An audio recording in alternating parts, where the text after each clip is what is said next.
નમો ભગવતે વાસુદેવાય। વર્ષનો સૌથી પવિત્ર અને માંગલિક દિવસ એટલે દેવોઠી એકાદશી, જેને દેવોત્થાન એકાદશી તરીકે પણ ઓળખવામાં આવે છે।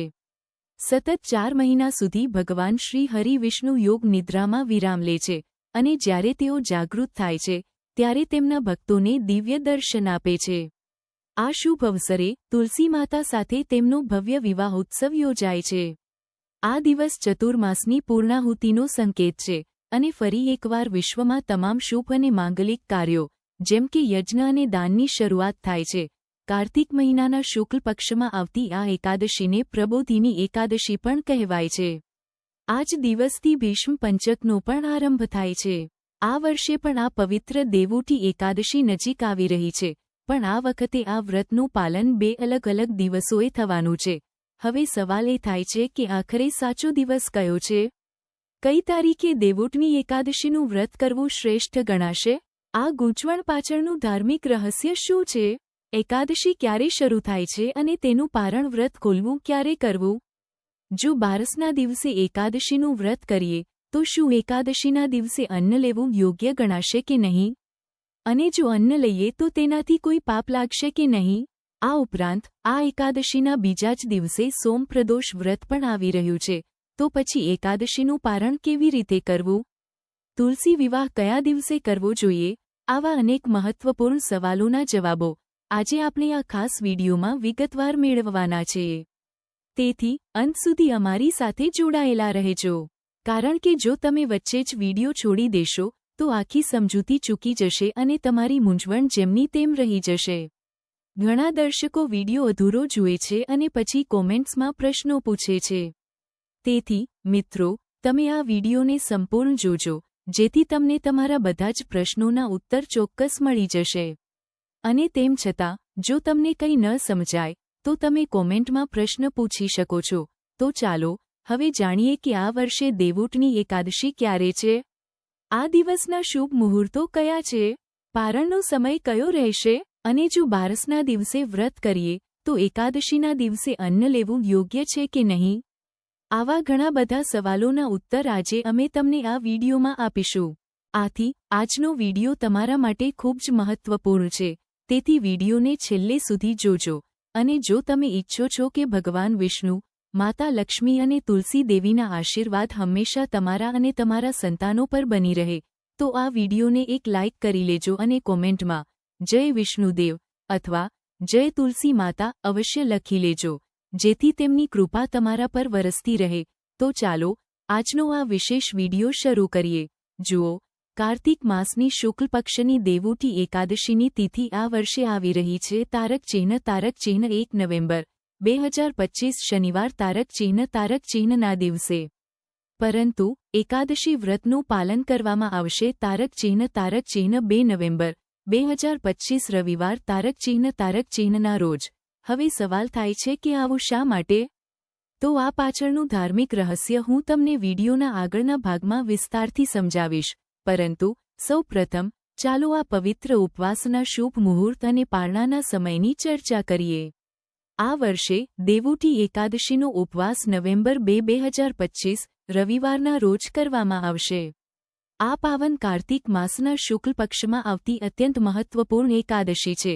વ્રત ખોલવાનો સમય નવેમ્બર 3, 2025ના રોજ સવારે 6:43 AM થી સવારે 10:21 ની વચ્ચે રહેશે।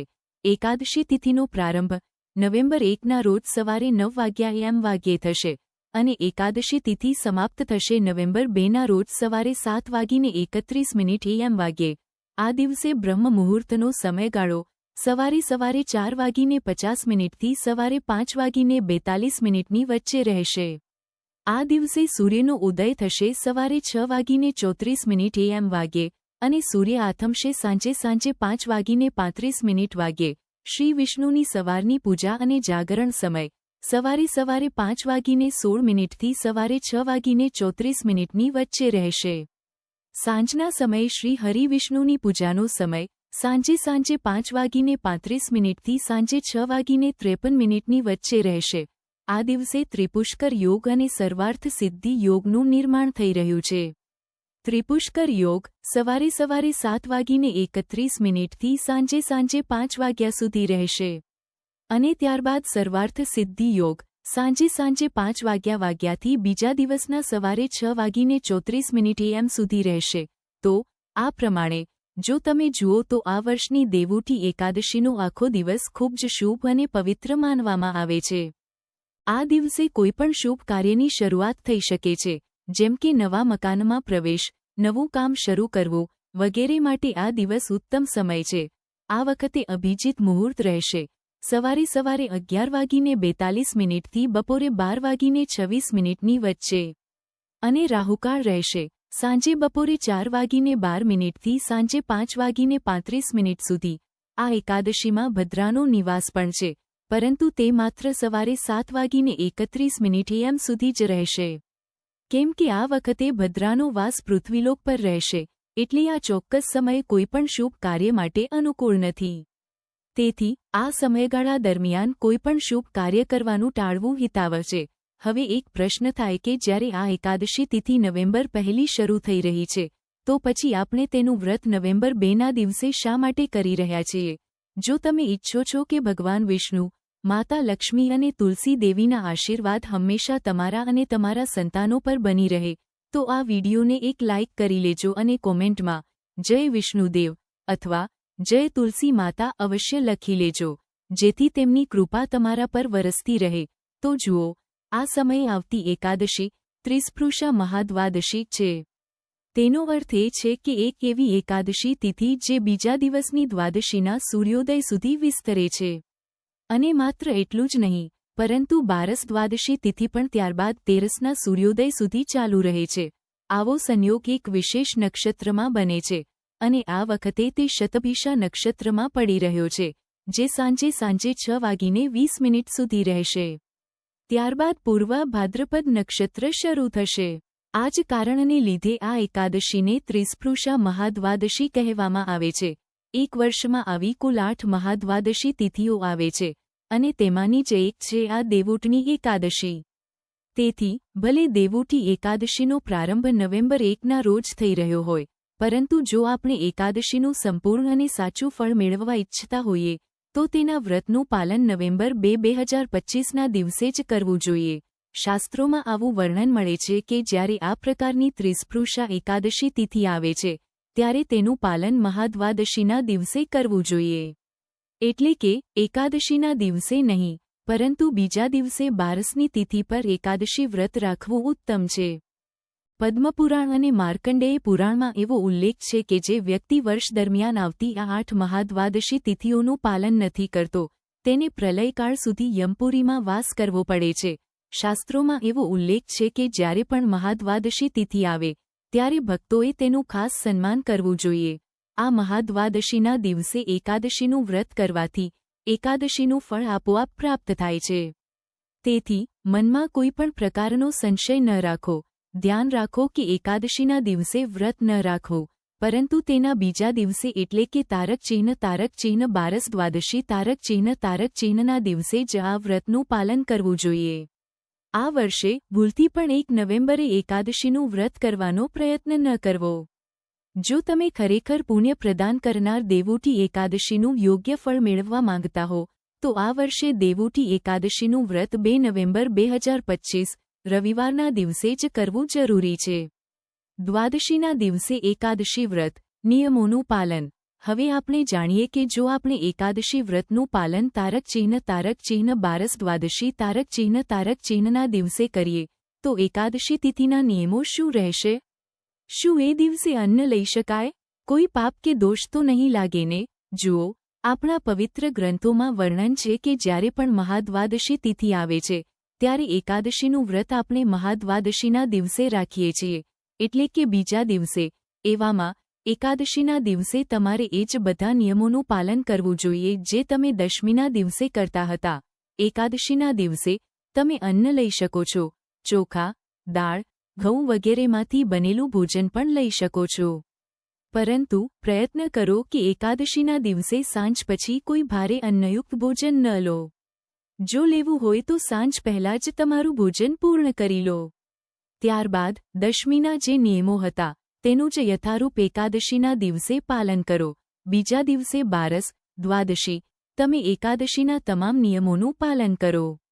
જેમ કે સવારે બ્રહ્મ મુહૂર્તમાં જાગવું, મંગળ આરતી કરવી, ઉપવાસ રાખવો, વધુમાં વધુ ભગવાનના નામનો જપ કરવો જેમ કે હરે કૃષ્ણ મહામંત્ર.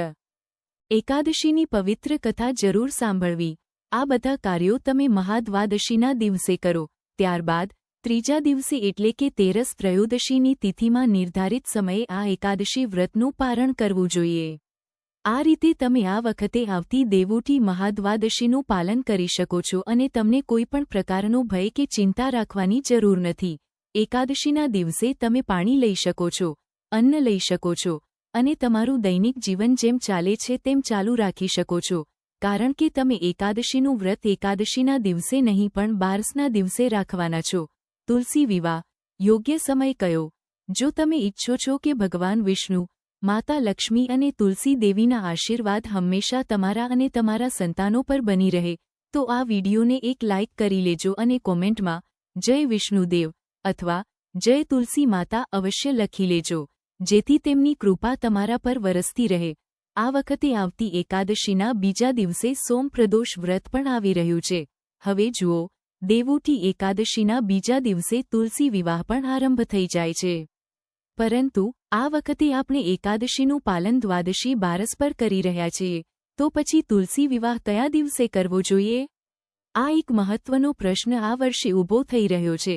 તો શાસ્ત્રો અનુસાર આદર્શ રૂપ એ છે કે જ્યારે તમે એકાદશી વ્રતનું પાલન કરો છો તે જ દિવસે તમારે તુલસી વિવાહ ન કરવો જોઈએ. ઘણા સ્થળોએ તમે સાંભળશો કે આ વર્ષે તુલસી વિવાહ 2 નવેમ્બર 2025 રવિવારના દિવસે થઈ રહ્યો છે.